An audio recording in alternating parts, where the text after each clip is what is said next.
RR versus DC crazy match. దీంట్లో key matchups ఏంటో చెప్తా, మబ్బులు ఎడిపోతాయి.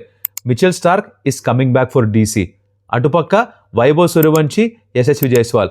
అసలే మన బాస్ బేబీకి ఇంటర్నేషనల్ బౌలర్ కనిపిస్తే ఫస్ట్ బాల్ 6 కొట్టాలి అని ఒక ఫీలింగ్ అది లోపల దొరకదు కదా, అది కంటిన్యూ చేస్తాడా? లేకపోతే మిచెల్ స్టార్క్ తనకున్న స్కిల్కి, ఎక్స్పీరియన్స్కి, ఆ పేస్లో బాల్ని మూవ్ చేస్తాడు కదా, యునిక్ స్కిల్. దాంతో ఈ బాస్ బేబీ వైభవ్ సూర్యవంశిని అలాగే జైస్వాల్ని కూడా ఇబ్బంది పెడతాడా? ఇది ఒక వెరీ ఇంట్రెస్టింగ్ మ్యాచ్అప్. దీంతో పాటు ఇంకోటి ఉంది, అదేంటంటే ఆర్ఆర్కి జొఫ్రా ఆర్చర్ ఎలా అయితే బౌలింగ్ వేస్తున్నాడో మావా బ్రో, నిప్పులు చెరుగుతున్నాడు. నేనైతే భలే ఎంజాయ్ చేస్తున్నా. లోపల వాడు కోయి డ్యాన్స్ చేస్తున్నాడు, బ్యాటర్లు కొంచెం కంగారు పడుతున్నారు కదా వీడు బౌలింగ్ చూసిన, భలే నచ్చుతుంది నాకు. Jofra Archer against KL Rahul and soil Parag వస్తాడా? ఆడతాడేమోలే.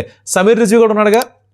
సమీర్ రిజ్వీ కూడా కొంచెం షార్ట్ బాల్కి అటు ఇటు డాన్స్ చేస్తుంటాడు. సో షార్ట్ బాల్ వేసి పైకి వేస్తే పుసుకుని మళ్ళీ అవుట్ అయ్యే ప్రమాదం కూడా ఉంది. సో ఈ బ్యాటిల్ బాగుంటాయి అనిపిస్తుంది నాకు. మరి మీరు